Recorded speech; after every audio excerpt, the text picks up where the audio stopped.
இயற்கை விவசாய மாநாட்டில் பங்கேற்க கோவை வரும் விவசாயிகளின் பாதுகாவலன் பாரத பிரதமர் நரேந்திர மோடி அவர்களை வருக வருக என அன்போடு வரவேற்கிறார் கே வசந்தராஜன், கோவை தெற்கு மாவட்ட முன்னாள் பாஜக தலைவர்.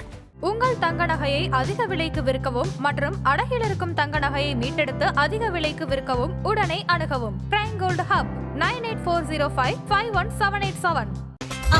No compromise. உங்க சைடுலயும் எங்க சைடுலயும். It's a GT promise. GT Holidays, South India's #1 travel brand.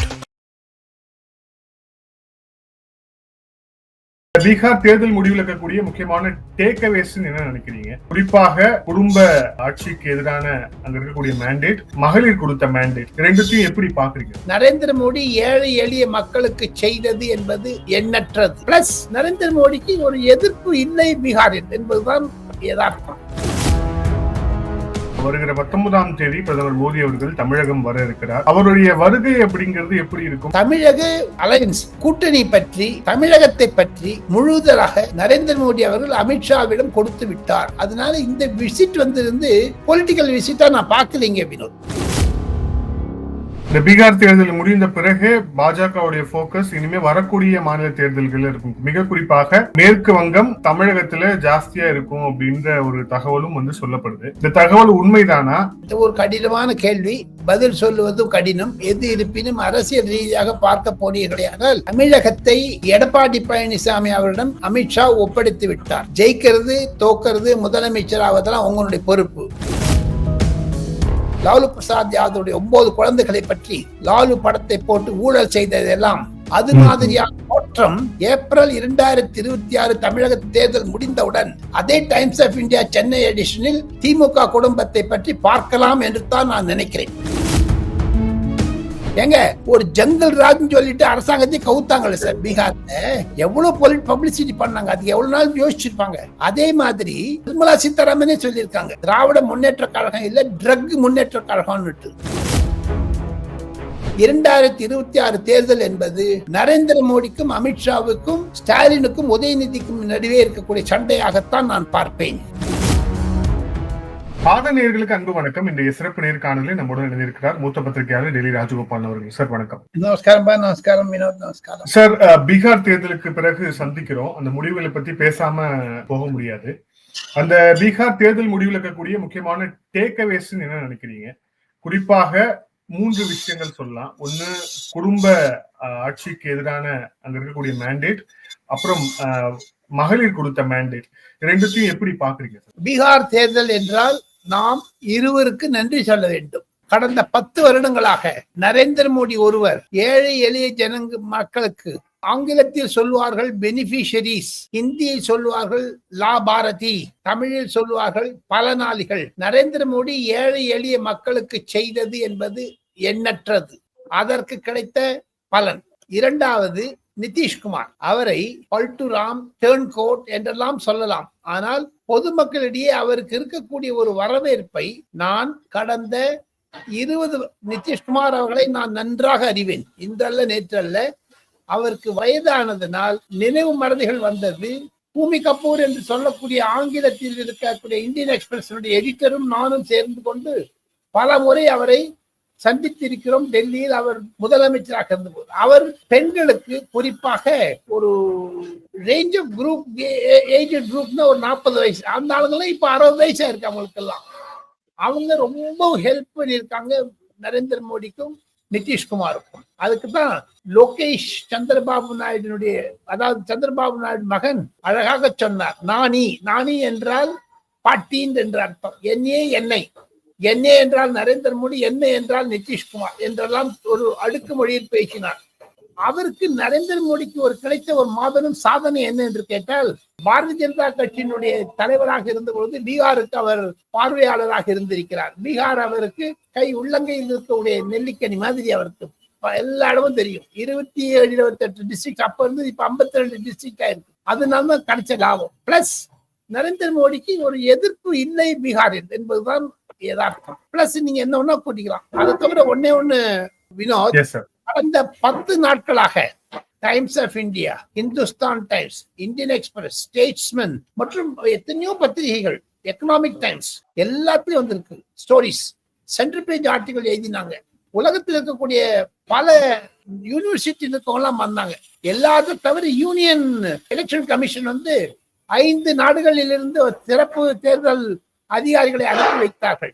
இப்படி இருக்கும் பொழுது இந்த பத்திரிகையுடைய அரசியல் என்னன்னு கேட்டீங்கன்னா, பீமாறு ஸ்டேட்னா நோய் ஜுரம் வாழ்ந்த மாநிலம் என்று சொல்லுகிறார்கள். அதை நரேந்திர மோடி லிஃப்ட் பண்ணார். ஏழை ஜனத்துக்கு பணக்காரன் ஆக்கிறார்.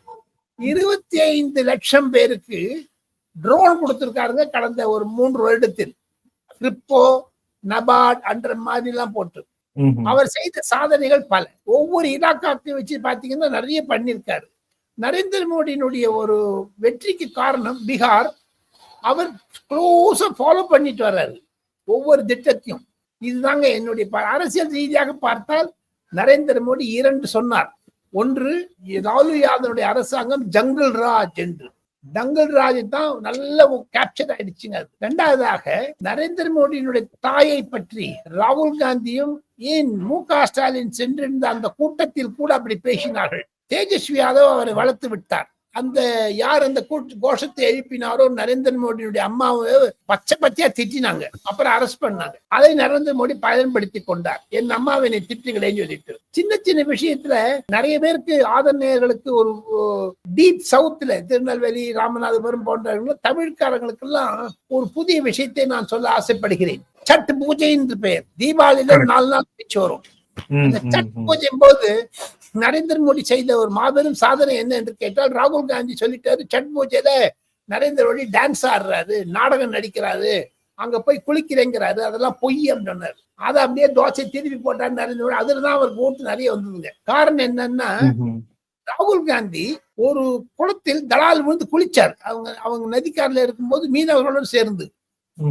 நரேந்திர மோடி சொன்னாரு, நான் நாடகம் ஆடுறேன்னு சொல்லி நீ என்ன பண்ணிட்டு இருக்கேன்னு. இந்த மாதிரி கிராமத்து பாஷையில சொல்லத்தை தவிர பாத்தீங்கன்னா ரொம்ப ஹேண்டில் பண்ணது நரேந்திர மோடியின் பெயருக்குத்தான் கிடைச்ச வெற்றி, நிதிஷ்குமாருக்கு கிடைத்த வெற்றி என்று தான் நான் சொல்லுவேன்.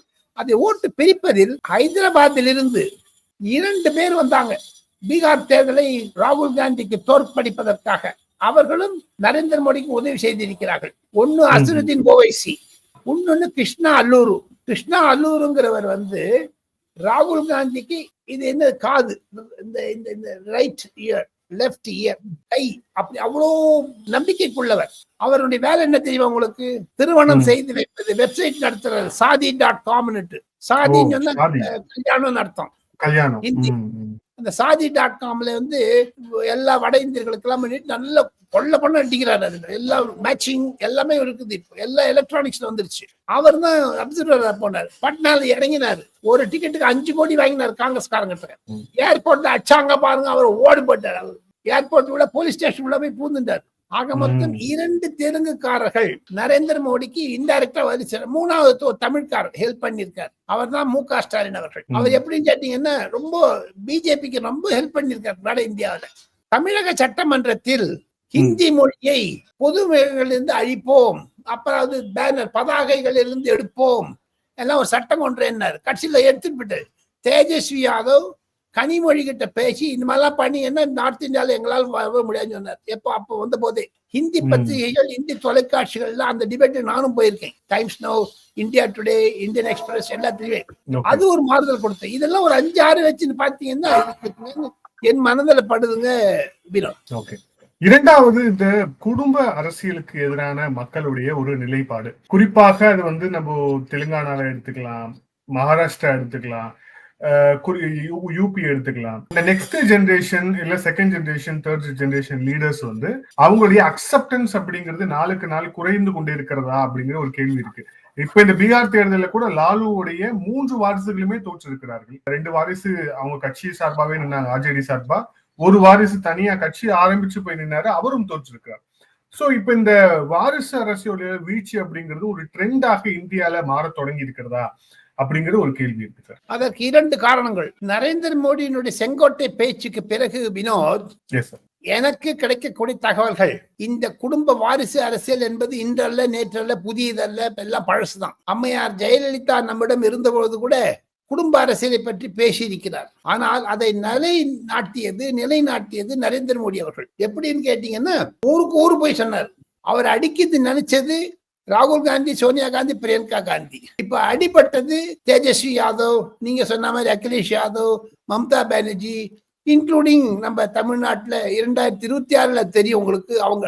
இது விட ஒன்னே ஒண்ணு வினோத், நரேந்திர மோடி பல திட்டங்களை கொண்டு வந்ததில் அதற்கு அவர் ராகமாவும் வந்திருக்கு, நஷ்டமாவும் வந்திருக்குது. அவர் 2015-16 4G 5Gன்னு ஒண்ணு கொண்டு வந்தாரு. இப்ப 6G இன்ட்ரோடியூஸ் பண்ண போறாரு. அவர் தனக்கு சாதகமாகத்தான் பண்ணிட்டாரு. ஏன் சொன்னீங்கன்னா, இந்த 5G வந்த போது ஒரு 1 லட்சம் டவர் வச்சாரு ஆல் ஓவர் இந்தியா. அதுல பெனிட்ரேஷன் ஆஃப் இன்டர்நெட் வில்லேஜஸ்ல போயிடுச்சுங்க வினோத். குறிப்பாக பீகார், உத்தரப்பிரதேசம், மத்திய பிரதேசம், ராஜஸ்தான் போன்ற இடங்கள் எல்லாம். அந்த போனதுல குடும்ப ஆட்சி, நீங்க கேட்டதுக்கு இந்த குடும்ப ஆட்சி ஒழிஞ்சதுக்கு மெயின் காரணம் என்னதான் 2. ஒண்ணு, இந்த குடும்பத்தில் இருக்கக்கூடிய கரப்ஷன்.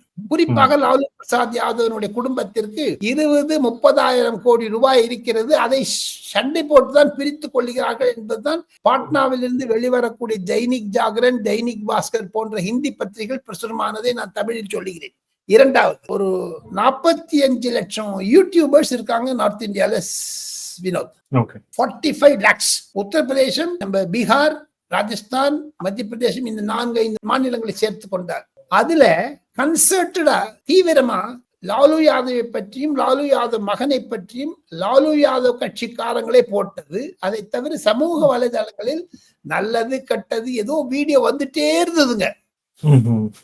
பொதுமக்களிடையே ஒரு சேஞ்சை கொண்டு வந்தது டிஜிட்டல் ரெவல்யூஷன் தாங்க அது. அந்த குடும்ப அரசியலை பொதுமக்களிடம் கொண்டு சென்றது டிஜிட்டல் பிளாட்ஃபார்ம். உதாரணத்துக்கு சொல்ல வேண்டும் என்றால், தமிழகத்தில் சென்ற வாரம் KN நேரு அவர்கள் திருப்பதி சென்றிருந்தார். எனக்கு தெரிஞ்ச ஒரு பத்திரிகையாளர் போட்டோ எடுத்துட்டு போட்டாரு, 44 லட்சம் KN நேரு கொடுத்தாரு, லட்டு கொடுத்துக்கிறாரு சொல்லிட்டு. அது எவ்வளவு நெகட்டிவ் பிரச்சனை உண்டாக்கி இருக்கு பாத்தீங்களா? அது திராவிட கொள்கைக்கு எதிராக இருக்கிறது என்றெல்லாம் போட ஆரம்பிச்சாங்க. தமிழ்நாட்டுல டிஜிட்டல் ரெவல்யூஷன் மூலமா நரேந்திர மோடி செய்யக்கூடிய ஒரு மாபெரும் சாதனை என்ன என்று கேட்டால், ஒவ்வொரு திராவிட முன்னேற்ற கழகத்துடைய மாவட்ட செயலாளர்கள், கவுன்சிலர்கள், MLAக்கள், MPக்கள் கிடையே குறைந்தது 10,000 கோடி ரூபாய் இருக்கிறது என்பதை நிரூபித்திருக்கிறது இந்த கடந்த 1 வருடங்களில் யூடியூப்ஸ். திமுக ஆட்சி ஆரம்பிக்கும் பொழுது மாண்புமிகு PT பழனிவேல் தியாகராஜன் சொன்னார் 30,000 கோடி சபரீசன் அண்ட் உதயநிதியை பற்றி. இப்ப இது பாருங்க, முடிய போற சமயத்துல விஜய் வந்திருக்காரு, விஜய் பேசிட்டு இருக்காரு ஓரளவு. இதெல்லாம் டிஜிட்டல்ல நிறைய போகுதுங்க. டிஜிட்டல் போறதை தவிர நம்ம வினோத், ஆஜ்தக் என்று சொல்லக்கூடிய அருண்புரி, கல்லிபுரி என்று சொல்லக்கூடிய நிர்வாகிகள் இருக்கிறார்கள், ஆஜ்தக் ஓனர்ஸ். அவங்க கண்ணால ரத்தம் விட்டு அழறாங்க வினோத். அவங்க போட்ட 500-600 கோடி ரூபாய் முதலீடுல விளம்பரம் வரல, எங்களுக்கு எல்லாமே யூடியூப்ல போகுதுன்னுட்டு migration from TV to YouTube ஆயிடுச்சுங்க. இதுதான் மெயின் காரணம் பீகாரில் தேஜஸ்வி யாதவ் தோற்று போனதுக்கு என்னுடைய பத்திரிகையாளனாக நான் சொல்லுகிறேன். இதே 5 வருடங்களுக்கு முன்னதாக நரேந்திர மோடி தனக்கு சாதகமாக இந்த 5G வரும் என்று நினைத்து கொண்டு தான் இன்டீரியர் வில்லேஜஸ்ல கொண்டு போய் அந்த யூடியூபை சேர்த்தாருங்க. சோ இப்போ இந்த தேர்தலுடைய முடிவுகள்ல இன்டர்நெட் பெனிட்ரேஷன் அப்படிங்கிறது ஒரு முக்கிய பங்கை ஆட்சி இருக்கிறது அப்படின்னு நீங்க சொல்றீங்க. Digital revolution. எஸ், அதே மாதிரிதான் 2029க்கு ஆர்டிபிஷியல் இன்டெலிஜென்ஸும் கிராபிக்ஸும் பண்ண போது அது நரேந்திர மோடி தூர பார்வையினால், தூர திருஷ்டினால தான் சேஞ்சஸ் கொண்டு வந்திருக்கிறார், மாறுதலை கொண்டு வந்திருக்கிறார். அதில் பலிகடாவானது தேஜஸ்வி யாதவ், லாலு பிரசாத் யாதவ், எதிர்கட்சிகள். நான் சொல்றது நீங்க போக போக தான் தெரிஞ்சுப்பீங்க வினோத். இப்போ தமிழகத்துக்கு வந்தோம் அப்படின்னா, வருகிற 19ஆம் தேதி பிரதமர் மோடி அவர்கள் தமிழகம் வர இருக்கிறார். அவருடைய வருகை அப்படிங்கிறது எப்படி இருக்கும்? நலத்திட்டங்கள் உள்ளிட்ட பல்வேறு விஷயங்களுக்காக வந்தாலும் கூட அரசியல் ரீதியான சந்திப்புகள் நடைபெற வாய்ப்பு இருக்கிறதா? ஏன்னா இன்னும் கிட்டத்தட்ட ஒரு 4 மாதங்கள தமிழகத்து சட்டமன்ற தேர்தல் வர இருக்கிறது. சோ இது பிரதமருடைய விசிட்டுக்கான ஒரு பிள்ளையார் சொல்லி எடுத்துக்கலாமா? இது எப்படி போகும் நினைக்கிறீங்க? கண்டிப்பாக இது ஒரு மாறுதலை கொண்டு வரும்.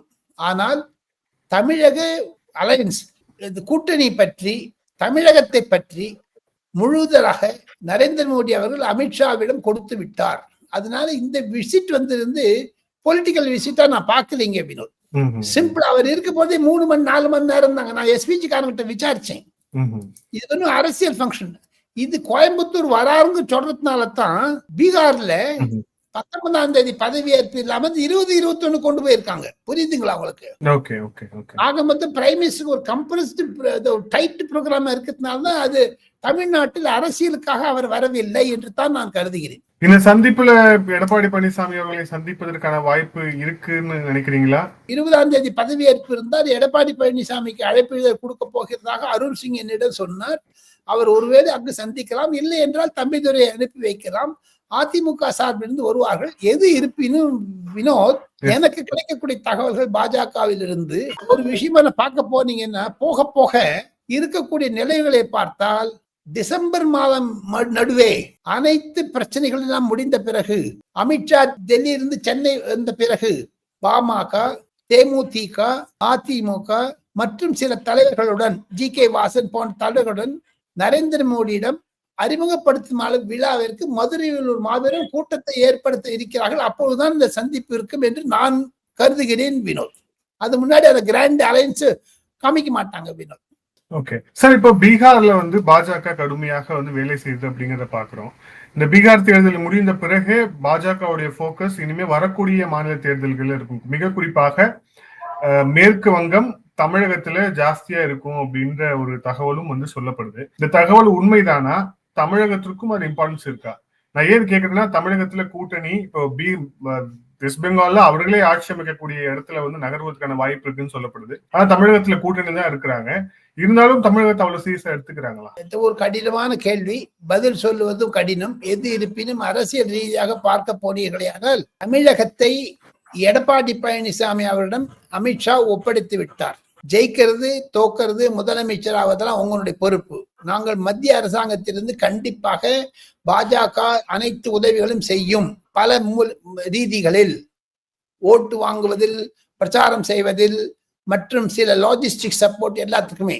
அதை தவிர பாஜக மனதில் தமிழகம் இப்பொழுது திராவிட முன்னேற்ற கழகத்தை வேருடன் புடுங்கி எறிவேன், முக்காடுக்கே பேங்குங்கான்னு சொன்னார் பாருங்க ராஜ்யசபால அமித்ஷா. இன்னும் அது எக்ஸிஸ்டன்ஸ் தான் இருக்குதுங்க. அது இன்னும் அது நடைமுறையில் இருக்குங்க.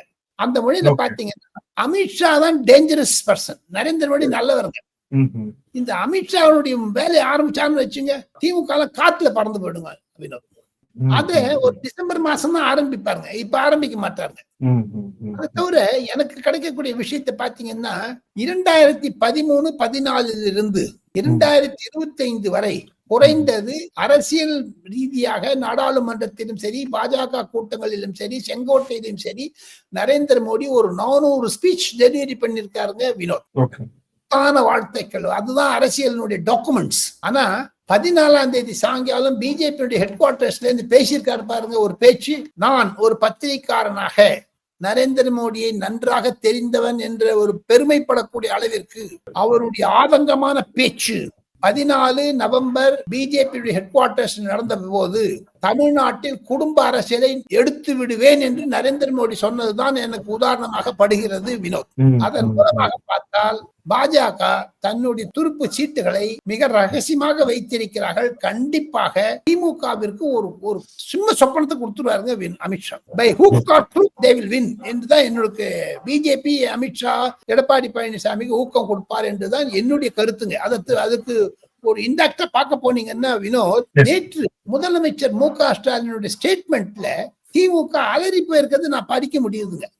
எதிர்கட்சிகள் பாடம் கற்றுக்கொள்ள வேண்டும் என்று சொல்லி இருக்கிறார். ஓட்டுச்சோரி பத்தி எல்லாம் பேசாத மு.க. ஸ்டாலின் பாடம் கற்பிக்க வேண்டும், அதாவது பாடத்தை தெரிந்து கொள்ள வேண்டும் என்று ஒரு அதாவது ஒரு ஸ்டேட்மென்ட்ஷிப் மாதிரி பண்ணிருக்காரு. அது ஒரு வரவேற்கத்தக்க ஸ்டேட்மெண்ட். அது காங்கிரஸுக்கு அகைன்ஸ்டா இருக்குது. ராகுல் காந்திக்கு பின் பாயிண்ட் பண்ணிருக்காரு. நரேந்திர மோடி பாராட்டல, ஆனால் அவர் புரிஞ்சிருக்கிறார், களத்தை புரிஞ்சிட்டாரு. ஏன்னா அவர் வந்துட்டு போனாரு பாருங்க, அவர் எந்தெந்த இடத்துக்கு போனாரு அங்கெல்லாம் தோத்து போயிட்டாங்க காங்கிரஸ். அதை தவிர இன்னும் நான் சொல்றேன், இன்னைக்கு காலையில நான் ஒரு டிஎம்கே சீனியர் லீடரோட பேசினேன். அவங்க சொல்றாங்க, இனிமேல் ஓட்டுச்சோரின்னு ராஜ்யசபா லோக்சபாவெல்லாம் முடக்க முடியாது எங்களால. ஏன்னா நாங்க தேர்தலுக்கு போறோம். தமிழ்நாட்டுல 39 தொகுதிகள் நாங்கெல்லாம், எங்க தொகுதி மக்கள் எங்களை கேட்கறாங்க என்னென்ன பண்ணேன்னுட்டு. நாங்க எங்க தொகுதியை பற்றி பேச வேண்டும். இனி ராகுல் காந்தி சொல்ற மாதிரி நாங்கள் நாடாளுமன்றத்தை முடக்க மாட்டோம். ஒரு நாள் 2 நாள் பண்ணிட்டோம், 20 நாள் 30 நாள் முடக்க மாட்டோம் ஒரு அக்ரிமெண்ட் ஒன்று போட்டு போறாங்க. இந்தியா அலைன்ஸ்ல DMK is taking major role. இங்க பாருங்க, மம்தா பானர்ஜி, சரத்பவார், அகிலேஷ் யாதவ் எல்லாம் இருக்கு. எங்க ஸ்டாலின் இந்தியா அலையன்ஸ் தலைமை தாங்க கூடாது, ராகுல் காந்தி எடுத்துட்டு மம்தா பானர்ஜி வரும்போது எங்க எம்கே ஸ்டாலின் அவரும் 50 வருஷமா அரசியல் இருக்காருங்களே. சோ பாத்தீங்கன்னா நேற்று ஸ்டேட்மெண்ட் எம்கே ஸ்டாலின் கொடுத்த ஸ்டேட்மெண்ட்ல நான் ஒரு நுகர்ந்து பார்ப்பது அதுதாங்க வினோத். ஆக மொத்தம் நீங்க கேட்ட கேள்விக்கு ஒரே ஒரு பதில், பாஜக கண்டிப்பாக திமுகவை பதவியிலிருந்து இறக்கும். 2026 16-17 நவம்பர் மாதம் 2025 Times of India, Hindustan Times போன்ற பத்திரிகைகளில் குடும்ப அரசியலை பற்றியும் குடும்ப வர்ணனை பற்றியும் ஃபேமிலி ட்ரீ போட்டு ஒரு படம் போட்டு போட்டோ போட்டு கொண்டு பாருங்க. லாலு பிரசாத் யாதவுடைய 9 குழந்தைகளை பற்றி லாலு படத்தை போட்டு ஊழல் செய்ததெல்லாம் அது மாதிரியான தோற்றம் ஏப்ரல் 2026 தமிழக தேர்தல் முடிந்தவுடன் அதே டைம்ஸ் ஆஃப் இந்தியா சென்னை எடிஷனில் திமுக குடும்பத்தை பற்றி பார்க்கலாம் என்று தான் நான் நினைக்கிறேன். ஊழல் கொடுத்த அரசாங்கம், ஊழல் கொடுத்த கட்சி என்று ஒரு பெயரை வாங்கி விட்டது திமுக. ஏங்க ஒரு ஜங்கல் ராஜ்னு சொல்லிட்டு அரசாங்கத்தை கவுத்தாங்கல்ல சார் பீகார்ல, எவ்வளவு பப்ளிசிட்டி பண்ணாங்க, அதுக்கு எவ்வளவு நாள் யோசிச்சிருப்பாங்க. அதே மாதிரி திமுகவை ஏற்கனவே சொல்லியிருக்காங்க, டிஎம்கே நிர்மலா சீதாராமனே சொல்லியிருக்காங்க, திராவிட முன்னேற்ற கழகம் இல்ல ட்ரக் முன்னேற்ற கழகம்னுட்டு. அது தவிர பாத்தீங்கன்னா இப்போ நம்ம இவர் வந்த போது நட்டா வந்த போது கட்ட பஞ்சாயத்து கட்சின்னு சொல்லியிருக்காரு. அவ்வளவு தூரம் அவங்களுக்கு நெகட்டிவா இருக்கும் பொழுது எப்படிங்க பிஜேபி வளர விடுவாங்க திமுகவை தமிழ்நாட்டுல சொல்லுங்க. இப்போ பாருங்க வினோத், திமுகவிற்கு பெரும் பேரிடி என்னன்னு கேட்டீங்கன்னா, இதே நிலைமை 2014 பாஜக தமிழகத்தில் எங்கு இருக்கிறது என்று தெரியாமல் இருந்த கட்சி இப்போ மெயின் பாயிண்ட்க்கு வந்துருச்சு பாருங்க. டிஎம்கேவும் திட்டுறாங்க, ஏடிஎம்கேவும் திட்டுறாங்க, விஜயன் திட்டுறாரு. ஆக மொத்தம் இட்ஸ் டெவலப்பிங் ஸ்டோரி மாதிரி ஆயிடுச்சு பாருங்க, டெவலப்பிங் பார்ட்டிங்க. அது அந்த நிலைமைக்கு கொண்டு வந்து காரணம் சென்ட்ரல் கவர்மெண்ட் இருக்கிறதுனால. பார்த்தால் என்னை பொறுத்த மட்டும் 2026 தேர்தல் என்பது நரேந்திர மோடிக்கும் அமித்ஷாவுக்கும் ஸ்டாலினுக்கும் உதயநிதிக்கும் நடுவே இருக்கக்கூடிய சண்டையாகத்தான் நான் பார்ப்பேன். நன்றி சார். பல்வேறு கேள்விகள் சேர்ந்து thank you sir. Thank you so much. Thank you.